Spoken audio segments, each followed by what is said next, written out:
Let's all rise in reverence to and worship as we read the Word of God. We're going to be in Revelations 21, that is in page 603.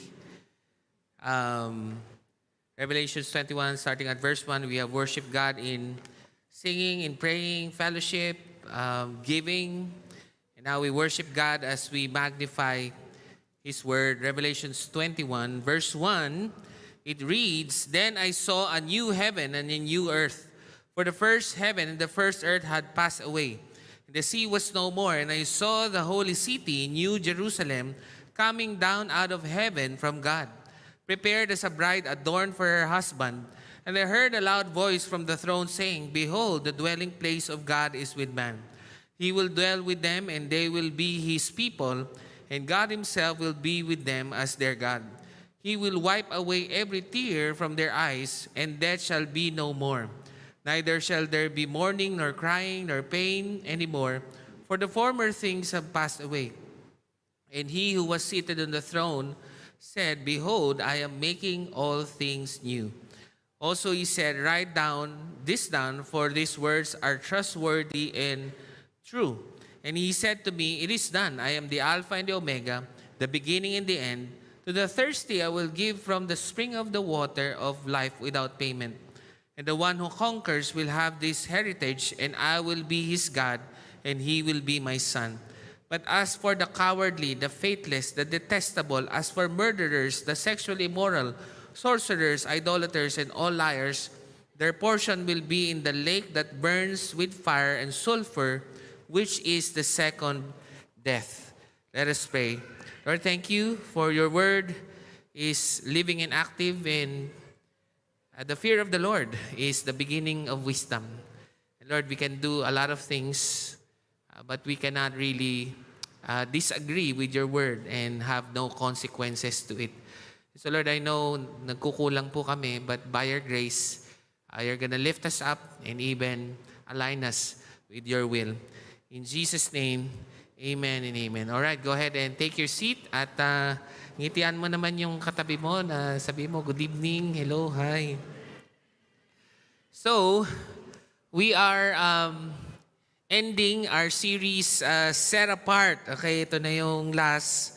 And we're talking about the biblical view of holiness. And the goal is to be thorough. Okay, can you say thorough? Thorough sa ating understanding ng holiness. Kasi ang iniisip talaga natin sa holiness, basta wala ka lang ginagawa, tahimik ka lang, nakaputi ka, ganun lang. And yet, there's so much more. No? Ang dami palang nakikita doon. Like what Peter said when he was talking about holiness. Therefore, preparing your minds for action. No? Yung holiness is about action. Magiging ma-action ang buhay and being sober-minded. Even in the next verse, in the NKJV translation, it says there, "Gird up the loins of your mind." No? So yung loins, parang like it's so parang gera, no? And ito pa nga ang itsura ng holiness, no? Hindi yung walang ginagawa. So there, no, ang dami nating pinag-usapan, but basically today we're gonna talk about holiness completed. Okay, sabihin niyo po completed. So ibig sabihin, lahat ng kailangan para maging holy ay kukumpletuhin na. Okay? And that is a picture of heaven. Okay? Holiness completed. Now, para saan ito? Kasi ito po yan. Hindi porke tapos na po yung holiness series ay magiging unholy na tayo. Okay? I think, here's the point, no? We need a vision of heaven, a complete holiness, so that we will persevere in our holiness today. Okay? Kasi ang hirap niyan, tapos na yung holiness series, pwede na uling magkasala. Hindi siya ganun. Na I'll give you an example, no? Sino sa inyo mga babae, taas ang kamay, taas ang baba. Diba? So, siyempre, whether may asawa ka or magkakaasawa, ultimately, in the end, magkakasawa ka si Jesus. Magpapasawa natin lahat, no? But Siyempre kung magpapakasal ka, 'di ba? Anong gagawin mo? Magpapataba ako, 'di ba? Parang magpapaitim ako. Hindi, 'di ba? Pag alam mong magpapakasal ka, parang ayaw mo magpaaraw. May kilala nga ako, nag-apple diet eh. Sabi ko, grabe. Apple lang yung kinain mo because of the preparation.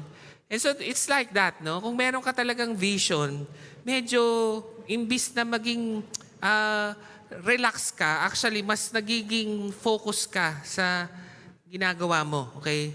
And it will cause you to persevere in your holiness. O sino naman dito mga lalaki? Lalaki, yan, lalaki. O di ba yung mga lalaki, syempre medyo, mga competitive, di ba? So kunwari meron kang championship sa basketball, ganyan, or sports, whatever, na gusto mong gawin, syempre di ba nagpe-prepare ka, di ba? Parang you're like preparing for a race. So, imbis na maging relax ka, parang lalo kang nagiging stricto sa iyong diet and also, ganun yung itsura ng vision. Kailangan ng vision para hindi tayo lumubay sa mga natutunan natin sa holiness series. Sino dito? Mga lolo, lola, taas ang kamay. Diba? Yung mga lolo, lola, parang ayaw na no? Parang minsan, hindi maingat maglakad, hindi maingat ng kung anong ginagawa. Pero pag pinaalalahanan mo, tandaan mo, may apo ka pa. Diba? Tapos ngayon, mag-iingat na siya. Diba? Kasi nga, merong vision of a future. So, yun. Kaya kailangan ng holiness, completed vision. Now, ang pinaka picture nito is even yung panganganak. Okay? Di ba yung buntis? Ba't kayo nakatingin sa akin? Yung buntis, sobrang hirap na hirap yun.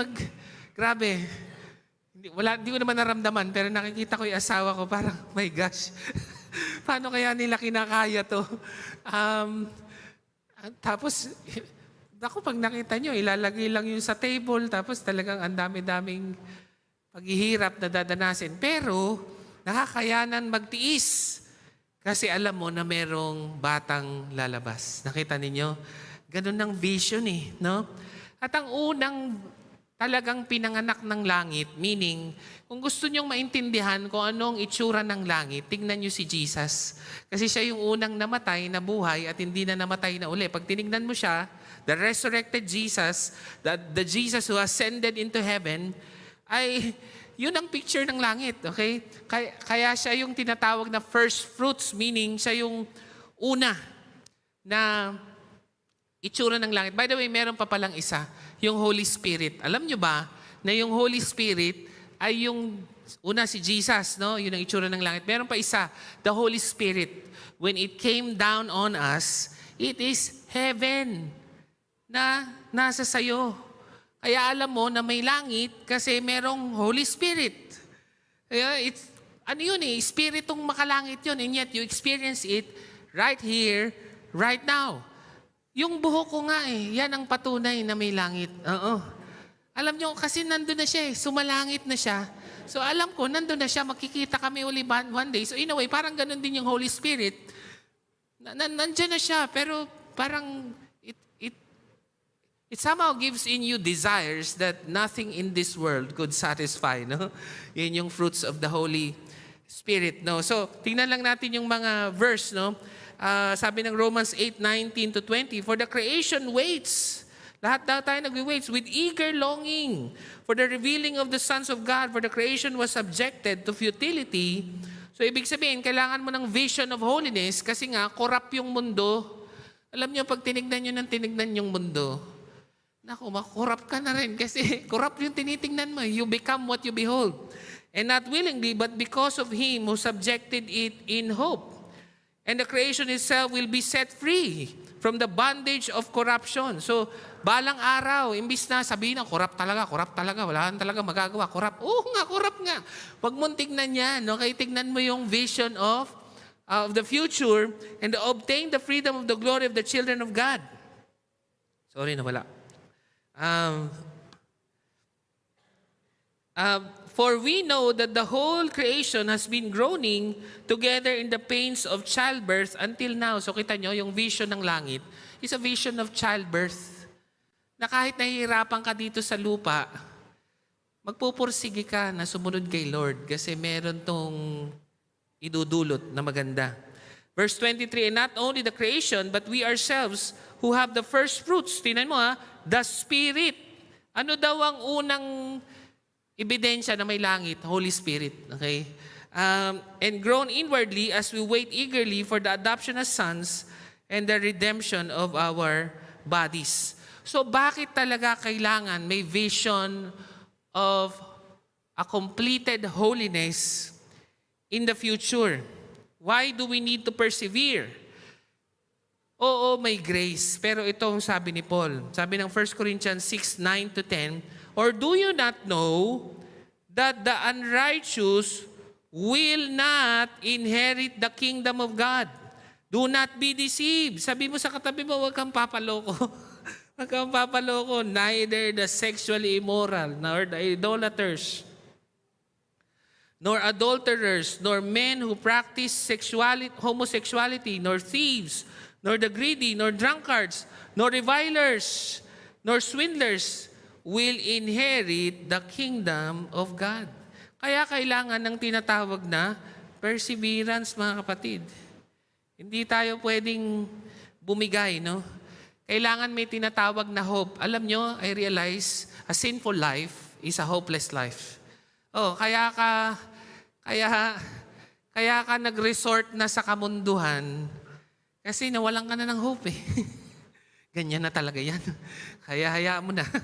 Gawin na rin natin. Pero pag nakita mo na hindi, huwag kayong paloloko. Kahit bulok ang mundo, you need to be holy. You need to have a vision of the future. You need to persevere. Now, kaya importante yung hope. Okay? Sabihin niyo po, hope. Importante yung hope kasi pagka may hope ka, hindi ka magiging complacent, hindi ka rin magiging pressured. Yun ho ang problema sa buhay. Either parang ano po yan extremes. Either pressured ka or sobra namang complacent. But hope does not make you complacent nor pressured, but actually faithful, no, and persevering. And so, kailangan po natin ng hope base sa right theology of heaven. Okay? Ako po medyo nagulat. So yun yung first idea natin, the nature of heavenly hope. Ako nagulat na, ako mismo, baka kayo, okay lang kayo, na-realize ko, mali yung intindi ko sa langit. Okay? Mali. Parang may mali. Okay? Na hopefully, pag natama ngayon sa inyo, sa atin, magdudulot yun ng holiness and perseverance to be holy. Kasi nga, it brings about a heavenly hope. Okay? So, balikan natin yung verse. Tingnan nyo verse 2 ng Revelations 21, and I saw the holy city, the new Jerusalem, coming down out of heaven. So, I think yan yung nature ng heaven na dapat nating maintindihan. Hindi tayo papanik sa langit. Yung langit ang bababa. Nagulo na buhay niyo doon, ano? Oo, kasi tingnan nyo na lang si Jesus, ano? Nung nabuhay ba si Jesus, palutang-lutang lang siya ng espiritu o may katawan? Kasi may naririnig ako, kaya yung iba ayaw sa langit kasi kakanta lang daw tayo ng kakanta. Tamad na nga tayong kumanta rito, puro kantahan lang ba din doon? Hindi ko, kasi parang niisip natin, walang kwenta yung physical world na. Bigyan ko kayo idea, no? Yung Christian, ganito yung mindset. Hayaan mo na, iiwan din naman natin lahat yan. Naku, mali. Bakit? Kasi kung bababa yung langit sa lupa, ibig sabihin nun, yung ginagawa mo ngayon, tumutuloy yan hanggang langit. Nawawala lang yung kasalanan, nawawala lang yung brokenness. No? Think about this. Ano ang sa tingin yung greatest city in the world? Yung parang pag natulog ka, napapanaginipan mo, sana nandun ka. Ano? Shout out. Wala. Baliwag. Okay na kayo doon. Yung pangarap niyong lugar. Sige na, wala namang maling sagot eh. Ha? New York, di ba? Meron ba Switzerland? Di ba? Alam nyo, well, nanguhula lang naman ako, but I think kahit naman puntahan mo lahat yan, siyempre gandang-ganda ka, no? Pero pag nandun ka na, may makikita ka pa rin pangit. Oo, meron pa rin, kahit Switzerland pa yan. Pero imagine niyo to. Pag bumaba ang langit sa lupa, imagine the greatest city in the world without any brokenness. Yun ang langit. Hindi yung palutang-lutang. Kung tinan nyo kasi bakit ko pinakita? Tingnan nyo na lang po, di ba si Jesus ang unang picture ng langit. Anong sabi sa Luke 24:36-37? And as they were talking about these things, Jesus himself stood among them and said to them, "Peace to you." Tapos anong nangyari sa kanila? But they were frightened. Ang nakalagay pa nga, thought they saw a spirit, no? Parang akala nila sa NIV nga, ghost daw si Jesus. Abay, si Noli de Castro pala, nasa Luke 24 na. Sabi ni Jesus, panay kasi panood nyo ng magandang gabi bayan eh. Kaya akala nyo, pag namatay tayo, palutang-lutang lang tayo. Tignan nyo, kasi kung totoo na ganun lang, no, iiwanan lang din nating lahat, bakit nabuhay pa si Jesus? Ibig sabihin, yung katawan niya, yun din yun. Di ba? And he said to them, "Why are you troubled? And why do doubts arise in your hearts? Tingnan mo see my hands and my feet. That is myself. Touch me." Wow! Alam nyo ba yung langit is a hugging community? Kung sa tingin nyo, walang akapan sa langit, meron. May nahahawakan eh. Siguro maganda yung tumatagos sa pader, no? Pero may ano ka pa rin, tsaka yung wala ng traffic, di ba? Yung parang pag inisip mo, nandun ka na kagad, no? Ganun yung itsura. Lahat ng nakikita mo, ito rin yun. Alisin mo lang lahat ng pangit. Amazing talaga. Tapos dadagdagan pa ng mga superpower kasi lumilipad eh, tumatagos sa pader. Tapos ito matindi. Tanong nyo kung ano. Tanong nyo, sabi niya, for a spirit does not have flesh. Merong flesh sa langit? Meron. Hindi nga lang nabubulok na flesh. Itong matindi. Ang sabi niya, have you anything here to eat? Wow! May kainan sa langit. Ano saya? Sino sa inyo mahilig kumain? Kayo, grabe ako lang. Kaya yung iba ayaw na kumain sa langit kasi mag-worship lang daw. Hindi. Kung kumakain tayo rito, kakain pa rin tayo doon. Puro isda lang po ba yung kakainin? Hindi. Kasi sabi dito, ang sabi, meron daw fish. Alam nyo kung bakit fish yung binigay? Mangingisda itong mga to, natural, isda yung bibigay. Pero maniwala kayo, may lechon doon, anli, kakainin nyo. Kakainin nyo, tapos hindi tumataas yung kolesterol. Wow, grabe. Yung sisig, lahat kainin mo, walang blood test doon. Nag-amen na rito. Nakita niyo yung nature. Sa tingin niyo ba killjoy si Lord? Saya-saya nga ng mundo eh. Isipin niyo, pupunta kayo sa ibang bansa, nangangarap kayo. Bakit niyo gustong pumunta doon? Sino ba may gawa ng lugar na yun? Si Lord. Sa tingin niyo, mas masaya pa sa mundo kaysa sa langit. Mali kayo doon. Kasi mas masaya yung langit dahil kung anong best na nakita mo, minus the brokenness, perfection. Napakasaya nun. And so, meron pa ring service? Oo naman. Hindi na lang siguro maliit yung boses nung nagpe-preach. Talaga, wala nang nawawala sa tono. May service pa rin. Akala kasi natin, parang reset. Hindi, continuous yan. Parang, yung kumakanta, wala sa tono. Yung gitara, hindi na pinapalitan ng string. Yung nagpe-preach. Si Jesus na. Diba? And so, yun yung nature ng hope. It's actually not forgoing everything that we know of, but actually redeeming it. Wow. Yun. Parang kasing ganda at gwapo pa rin ang katabi mo. Tingnan mo, i-reverse mo lang yung pagtanda niyan. I-reverse mo lang yung ganun ba. Alam nga namang, kaya yung iba, ayaw magpa-cremate, no? Wag daw magki-cremate kasi bubuuin pala tayo ni Lord, no? Baka hindi tayo mabuo ni Lord kasi abon na tayo. Alam nyo ba, hindi naman ako pro-cremation, ano? Pero sa totoo lang, kahit i-cremate ka, ipaanod ka pa sa tubig, no? Maniwala ka, kaya kang buuin ni Lord.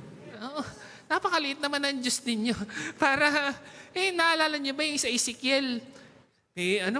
Minekos-mekos na yung mga buto. Pero nung binuo, jeng, bang, bang, bang. Parang siguro yung kamay mo nasa Nueva Ecija, yung paa mo nasa Mindanao, nagkikita eh. Alam ni Lord, parang may specification.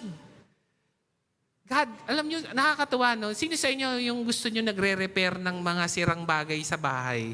Di ba? Alam nyo, tuwan-tuwa ako kay Lord. Kasi pwede namang tinatapon na lang lahat yan eh. Pero si Lord, yung ginawa niya, mahal niya. Hindi niya tinatapon. He is making it, repairing it, redeeming it, even like brand new. Wow! Grabe na yan. Kaya yung mga may sakit, di ba? Kung yung puso mo, magiging whole uli yan. Lahat ng internal body parts. Wow, that's a vision of heaven. Tingin ko may victory group pa rin. Kala nyo makakatakas na kayo so dun po sa walang, pagdating nyo sa langit, ganun pa rin. Yung wala pang victory group, ganun pa rin. Sa tingin nyo may coffee shop sa langit. Meron yun. Hindi na lang tumataas yung mo, nakakatulog ka pa rin kahit umiinom ka ng kape. Diba? Yun ang, tingnan nyo, yun yung una na nature ng heaven. It is coming down. I'm getting ahead of myself, but I'll show you the verse later. Anong sabi ng the Lord's Prayer? Our Father, who is in heaven, hallowed be your name, your kingdom come, your will be done on earth as it is in heaven. Pag nagpe-pray tayo, anong lagi natin pinagpe-pray? Yung langit, bumaba sa lupa. Yun talaga yung mangyayari.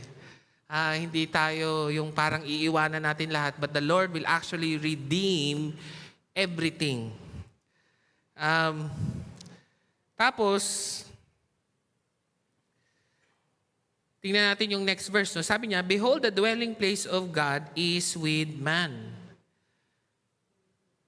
Ito, napaka-importante. Yung langit, complete restoration of relationship with God. So, ano ba nangyari? Na pag-aralan natin to sa set apart. Week 2 yata, Genesis 3. Ano nangyari? When Adam and Eve's relationship with God fell apart, everything fell apart. So, pag na-restore ang relationship kay God, everything will be restored. Yun ang itsura niyan eh. Kaya, kung ano man ang meron sa buong buhay natin,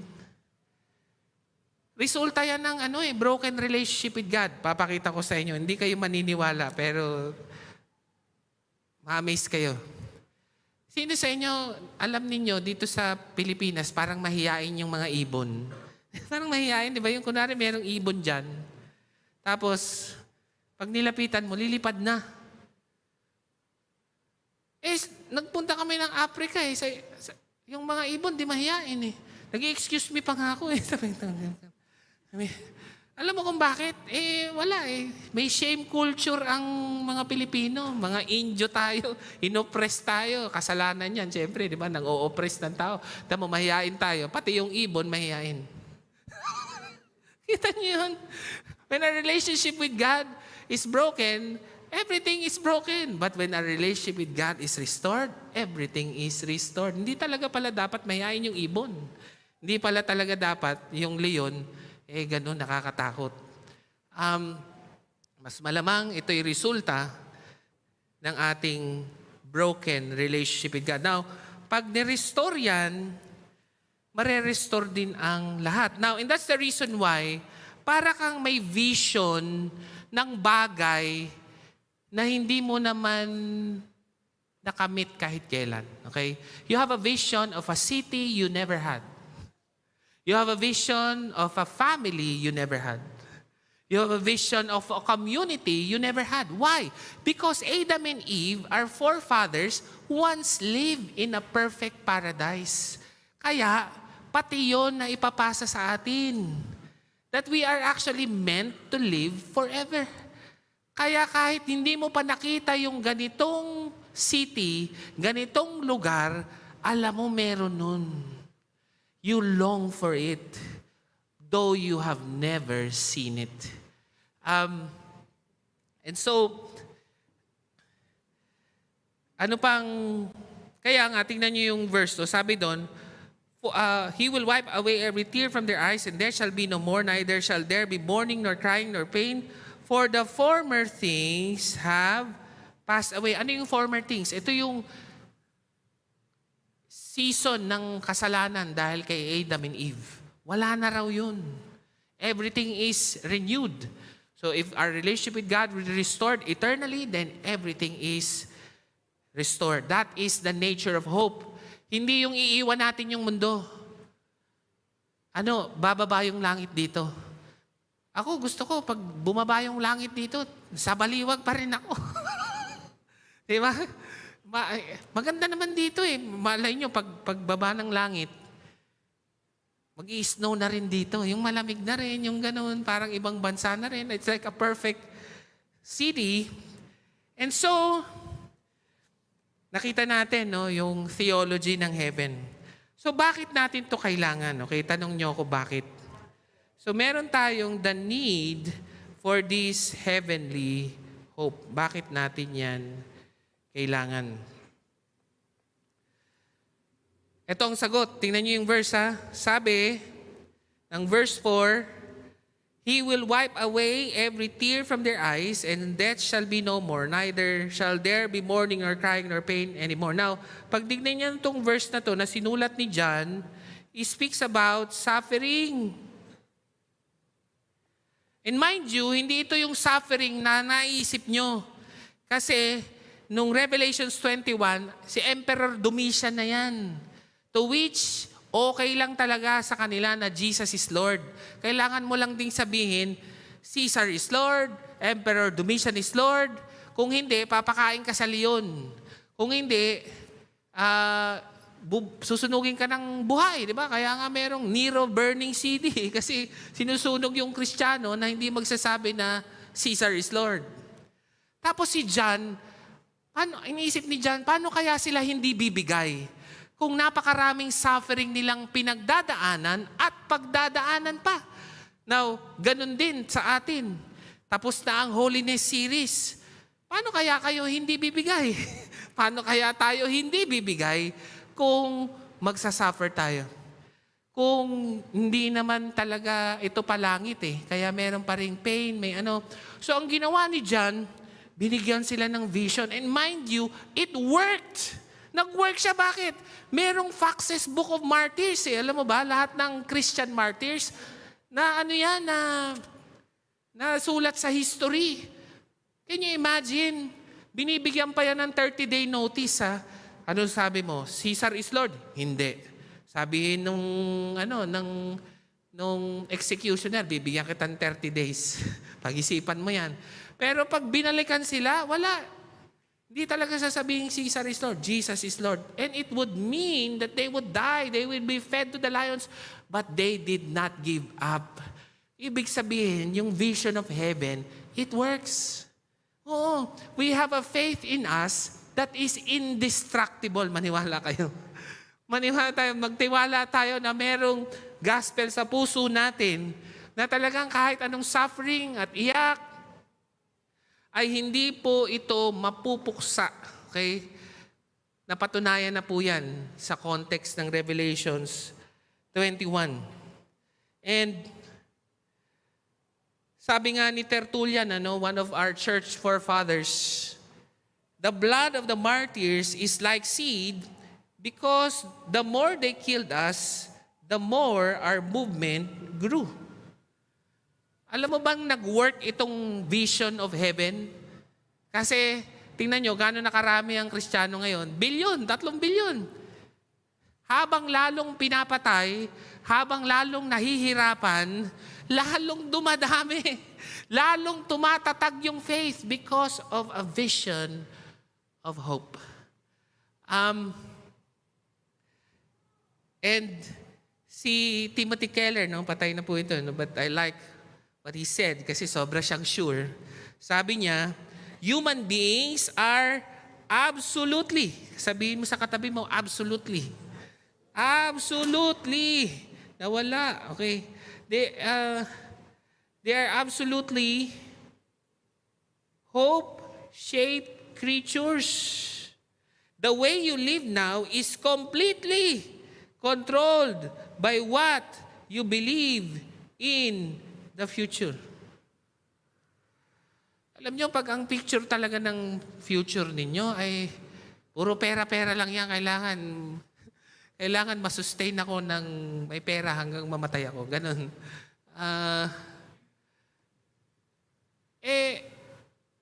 Yun ay kung walang langit. Pero kung meron, baka meron pang mas malalim na pwede pang purpose ng buhay other than just survival. Bibigyan ko po kayo ng example, no? Kunwari, ay wala ka nang ma-apply ang trabaho, no? Nakita mo yung signage dun sa poste, yung si Malabanan, no? Hindi ko alam kung sino yung si Malabanan. Kasi parang ang daming ads, no? Lahat ng poste, nandun siya. Tapos anong trabaho ni Malabanan? Naglilinis ng Poso Negro. Yung isa, natanggap, ang sweldo niya, 20,000 a month. Okay? Yung isa, natanggap, $1 million a month ang sweldo, maglilinis ng Poso Negro. Now, sa tingin ninyo, magkaiba yung sipag ng dalawa, magkaiba. Okay? Doon sa 20,000 pesos a month, ang sweldo, sabi, baho naman. Kakasuka. Naawa na ako sa sarili ko. Wala pang sweldo, no? Pero alam niya, siyempre tatrabaho ka muna. Hindi mauna yung sweldo, di ba? Trabaho ka muna. Sa dulo, merong sweldo. May future ka, nakikita 20,000. Iniisip niya 20,000. Para sa 20,000, gagawin ko tong imburnal. Hindi ko na kaya. Pero yung $1 million, naririnig niyang nagre-reklamo yung isa. Ano ba yun? Hindi naman mabaho. Bango-bango nga eh. Amoy $1 million.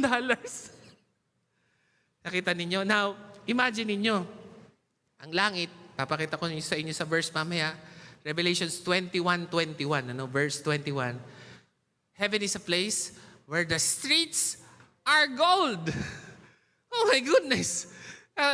Pag nakarating ka ng langit, napakayaman mo. Kasi ang street, di ba, yun naman ang simbolo. Pag magaganda yung village, magaganda yung daan.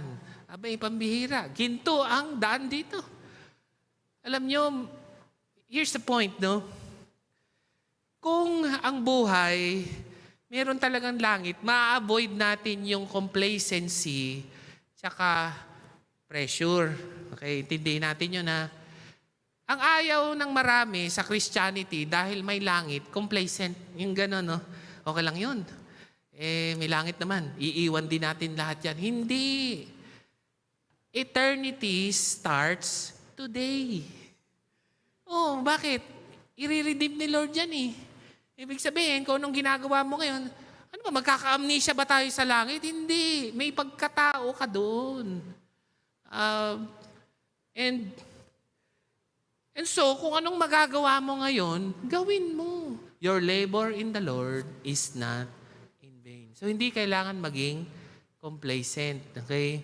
Kasi hindi totoo, naiiwan mo yan lahat. Now, na-realize kung ginto ang daan sa langit, ang tanging nawawala ng value sa langit ay pera. Bakit? Ba't mo kailangan ng pera? Ginto nga yung daan eh. So, ang pera naman is more of a multiplier of purpose. Meaning, kung may pera ka, mas marami kang natutulungan. But just the same, it's not about the money. It's about your labor in the Lord that is not in vain. Hindi ka rin dapat ma-pressure. Bakit? Time is gold. Oo nga, pero eternal beings tayo eh. Hindi ko na nalagay yung picture dyan. Si Joni Eareckson Tada. Okay? Western yung babae. Nakapangasawa yan ng Japanese. Kaya Tada 74 years old na siya ngayon. Nung 17 years old pa lang siya, medyo mayaman, siyempre Western. Mahilig po maraming YouTube video to, nakakaiyak pag pinanonood, nakaka-encourage. Nung 17 years old siya, nag-dive siya. Kasi mahilig siya mag-swimming, tsaka mahilig siyang mag-equestrian. Kabayo.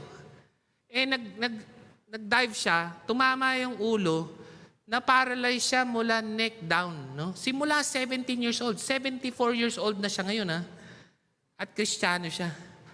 So buhay pa. Actually, lagi pa nga pong nag-speak yun sa mga conference. Mga kasabayan niya, sino nga yung Nick Butchikic. So, yung gano'n, no? Tapos alam mo, tinatanong siya, anong paborito mong gawin? Paborito kong manood ng nagsiswimming. Paborito kong nanonood ng nagkakabayo. Takanta yung nag-i-interview lagi. Sabi niya, hindi mo ba tinotorture yung sarili mo? Bakit ka nanonood ng nagkakabayo? Di ba, hindi ka nga makakapagkabayo? Bakit ka nanonood ng nagsiswimming? Hindi ka naman makakapag-swimming, hindi ba masakit yun? Sabi lagi ni Joni Eareckson, hindi nyo naintindihan. Siyempre English, you don't understand. Did you not know that one day I will swim again? Did you not know that one day I will ride a horse again? I do not want to forget the passions that God has given me. Oh my goodness. Yun ang nagagawa ng langit. Okay, so, you are controlled. Can you imagine, yung mga, kailangan ng mga illustration para maintindihan nyo Kunwari, nakulong ka. Tapos, alam mo, buhay yung pamilya mo.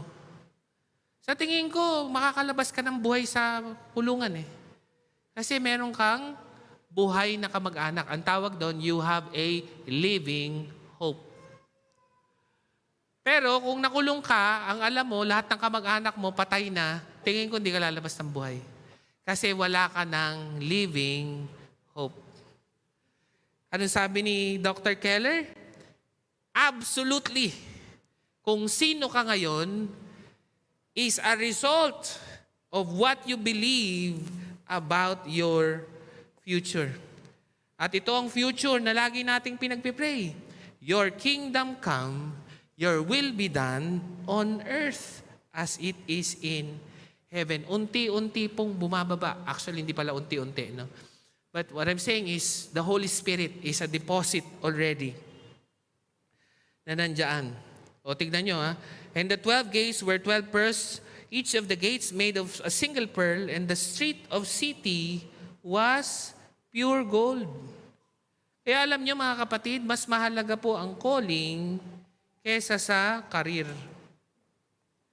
Kasi darating ang panahon, walang kwenta pera So hindi mo talaga kailangan ultimately ng karir. Ang kailangan mo ay calling. Ano ibig sabihin ng calling? It's like, I'm born for this. God made me to do specifically this. Alam nyo, siguro darating yung time, hindi na ako pastor, baka magbayad pa ako para mag-preach. Sige na, pag-preachin mo ko. Alam mo yun? Hindi yung dahil may natatanggap ako. Hindi. Alam nyo ba, pag nag-preach ako ng ganito, hindi ko naman to tinatawid Alam mo yun, yung parang magawa mo lang. Alam nyo, talaga, I just sense in my spirit, I'm just born for this. Parang, ito talaga yung, hindi pera ang dahilan, It's a calling. And yung calling na yan would last actually for eternity. Kaya nga, sabi nga nung verse, therefore, my beloved, be steadfast. Kahit tapos na yung holiness series, be holy pa rin. Steadfast, immovable, always abounding in the work of the Lord, knowing that in the Lord your labor is not in vain, because we do not go to heaven. Heaven comes down and redeems all our labor. Wow. Amazing. And so, okay, may hope na. Kaya Kailan kaya darating si Lord? Sana, minsan pinagpipray ko, sana bukas na di ba? Para tapos na to, di ba? Matapos na lahat ng traffic na to. Di ba? Ang saya yung iniisip mo lang, nandun ka na, di ba? Yun yung mga maganda. Kaya lang, nabasa natin kanina, no? He is the Alpha and the Omega, the beginning and the end. And the question is, how do we have hope in the middle? Yan. Si Lord ang simula, siya ang dulo. Pero paano gagawin namin, Lord? Nasa gitna kami. Baka hindi namin kayanin na masustain yung hope hanggang makarating kami sa full redemption of the earth. So, how do we get this hope? Tanungin mo sa katabi mo, how? How? Kailangan tayong masustain, no? Tingnan niyo po ito, no? Sabi, verse 6, and he said to me, it is done, I am the Alpha and the Omega. So ano kaya yung cryptic na sinabi niya yun? Simple lang naman yun, the beginning and the end. Si Lord daw ang simula, ang gitna, at ang dulo. Wow. Now, ano pong problema ng nasa gitna? We become thirsty. To the thirsty, I will give from the spring of the water without payment. I studied that verse, no, but the whole point is, kasi pag magiging holy ka, parang meron kang mga needs na hindi nasasatisfy, di ba? Parang may hinahanap ka na soul satisfaction in between now hanggang sa langit. Itong sinasabi, maging steadfast ka, wag mo nang yakapin yung mundo.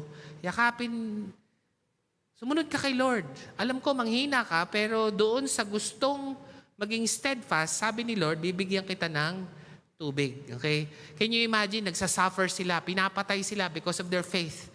And the Lord says, I know you're thirsty, I'm gonna give you water to sustain you, to be steadfast, to be holy, till the end. Ang problema, pag nauuhaw tayo, Shopee, yung iniinom natin. Shopee, Lazada, gano'n, di ba? Parang hindi ko na kayang maging holy.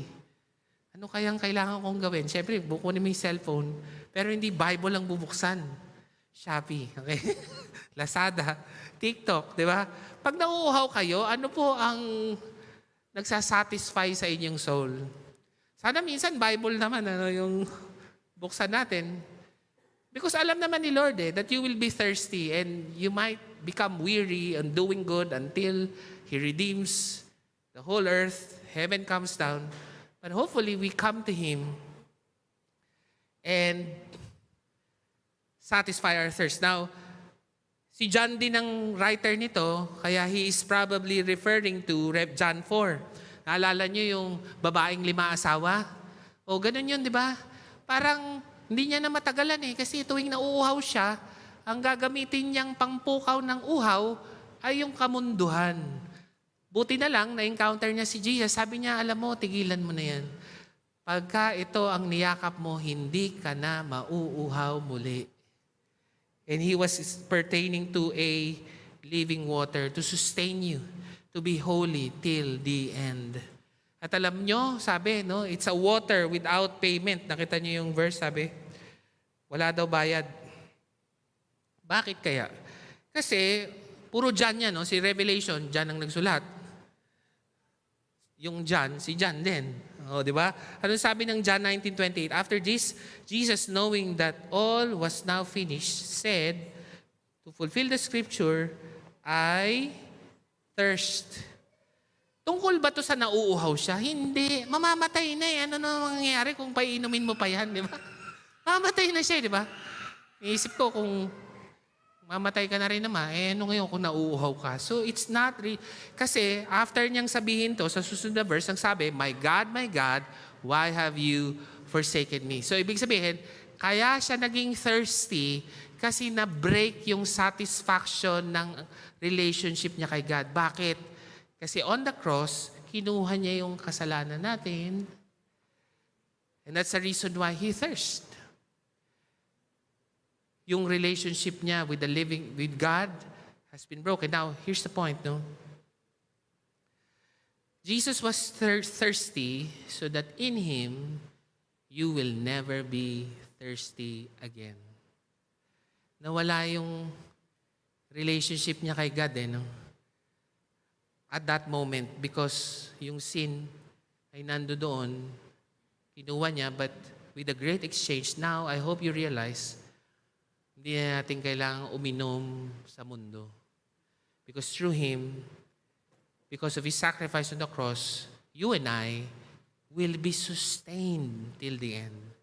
You will never be thirsty again. And alam nyo si Donald Barnhouse, he was a pastor, meron po itong publishing na wala akong picture, but magigets nyo to, sobrang magigets nyo. Yung may asawa siya, namatay. And hindi maintindihan ng anak nilang si Margaret Barnhouse. Pastor ka naman, di ba? Bakit nag-serve naman tayo kay Lord? Ba't namatay yung nanay ko? Tas talaga, sobrang na-depress yung bata, ganyan. So hindi alam ng pastor kung paano niya i-comfort yung anak niya. Pero one time, habang naglalakad sila ni Margaret, merong rushing na kotse. Tapos, siyempre, buti nakita ni Donald Barnhouse, pastor po ito, dali niyang kinuha yung si Margaret, To which, dumaan pa rin yung kotse. So, hindi na siya nasagasaan, Pero dumaan pa rin yung shadow. Napansin niyo, di ba, pag dumadaan yung kotse, may shadow yung sasakyan, di ba? May shadow. To which, doon niya na naisipang i-encourage yung anak niya. Alam mo, Margaret, siyempre English. Sabi niya, you know, Margaret, Tagalog na lang para maintindihan natin lahat. Alam mo, ganun yung nangyari talaga sa mom mo dahil believer siya ni Christ. Kasi tingnan mo dapat tatamaan ka Pero kinuha kita. So ang tumama sa'yo ay shadow na lamang. Alam mo ba, ang totoong nasagasaan ng kamatayan ay si Jesus Christ. Now in Jesus Christ, death no longer becomes a dead end, but only a shadow. Though we walk through the valley of the shadow of death, we will fear no evil. Now, tingnan niyo yung death, Dati takot na takot tayo dyan. Hopeless tayo, pressured tayo. Parang pero now, because you believe in Jesus Christ, death is just a shadow. Sino sa inyo takot sa shadow? Wala, di ba? Pag tinatamaan ka ng shadow, hindi ka naman namamatay. Alam niyo kung sino yung totoong nasagasaan? Si Lord. He is the one who died, so that you will have eternal life. And so, doon natin maisip na yung great exchange talaga. And so, as I wind down to a close, bakit kailangan mag-persevere? Or do you not know that our righteous will inherit the kingdom, will not inherit the kingdom of God? Do not be deceived. Neither the sexually immoral, nor idolaters, nor adulterers, nor men who practice homosexuality, nor thieves, nor the greedy, nor drunkards, nor revilers, they will not inherit. Kaya sabi mo sa katabi mo, persevere in your holiness. Persevere ka. Bakit? Because even if we thirst, tingnan nyo, sabi nung same verse, next verse, and such were some of you. But you were washed, you were sanctified, you were justified in the name of the Lord Jesus Christ and by the Spirit of our God. The Holy Spirit is in you. He is sanctifying you even though you were such sinful people. Tingnan nyo, ito talaga yung ultimate, kung bakit kailangan natin mag-persevere in holiness. Sabi ng verse 7, the one who conquers will have this heritage, and I will be his God, and he will be my son. Tingnan nyo next verse. But as for the cowardly, anong kabaliktaran ng conqueror? Cowardly. Nawalan ng hope. Pag nawalan ka ng hope, kakapit ka sa mundong ito. At pag kumapit ka sa mundong ito, you will be faithless, you will detestable, murderer, sexually immoral, sorcerer, idolater, liars, and their portion will be in the lake that burns with fire and sulfur, which is the second death. Now, nakakatakot but the point is persevere because you have a vision of heaven. But alam nyo ba, You are not just a conqueror. Sabihin mo sa katabi mo, you are not just a conqueror. You are more than conquerors in Christ Jesus. Now, tingnan nyo ano pong sabi ng verse? Siyempre, imbis na tingnan natin yung mga sarili natin, pagtiwalaan natin si Lord. No, sabihin mo sa katabi mo, no. In all these things, we are more than conquerors through Him who loved us. For I am sure that neither death, nor life, nor angels, nor rulers, nor things present, nor things to come, nor powers, nor height, nor depth, nor anything else in all creation will be able to separate us from the love of God in Christ Jesus our Lord. How many of you are grateful that in Christ, we're not just gonna conquer, we're gonna be more than conquerors. And so in that sense, now we're gonna stand up and worship God. And I just want to pray for all of us. Can we just raise up our hands and in worship to God? Lord God, we declare, Lord, nakapag-preach na po ako ng word. Nabasa naman namin. But we would require the heavenly Spirit, Lord God, to allow us to experience heaven right now. Lord, this is just gonna be mere words.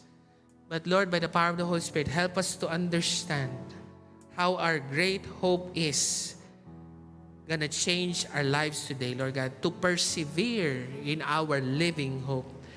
And Lord, I pray that we're gonna live in accordance with your word. Lord, I pray that this hope is not just gonna be abstract, Lord, na parang na makita talaga namin na hindi ka nangako ng 70 virgins na parang saan ang galing yun? But Lord, it is really the world that we live in right now and yet redeemed. Lord God, all of the good, none of the bad. Lord, I pray this is gonna be a living reality in us so we can have the humility and have the joy of our future in heaven. Lord, I pray na makita namin that our labor in the Lord is not in vain. Lord God, whenever we pray every day, the reason why we're going to persist in our holiness is because we say, your kingdom come, your will be done on earth as it is in heaven. Lord, salamat. Pinaranas mo na sa amin ang langit sa pamagitan ng Holy Spirit. Lord, it's gonna bring about love, joy, peace, patience, kindness, gentleness, self-control, Lord God. It's gonna be like a tree, Lord God, that is gonna grow, Lord God, into a redeemed life in the future. Lord, maraming salamat po. We worship you in Jesus' name. Amen and amen. Let's worship God. You're the Alpha and Omega, the beginning and the end. You will stay forever faithful. Your glory never ends. You're the Alpha and Omega, the beginning and the end. You will stay forever faithful. Your glory never ends. You're the Alpha and Omega, the beginning and the end. You will stay forever faithful. Your glory never ends. You're the Alpha and Omega, the beginning.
love that what the song says, no? He is the Alpha and the Omega, but we are in the middle. No?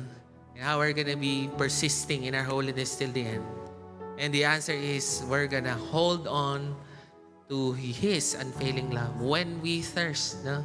We're not gonna drink with the water of the world, but we're gonna drink with the living water of Christ. He thirsts so that we will never be thirsty for this world again. Alam mo, pag nangyari yon, you're gonna long for heaven and yet not be complacent in this life. No? Parang inspired ka sa langit, kaya magtatrabaho ka sa mundong ito ngayon.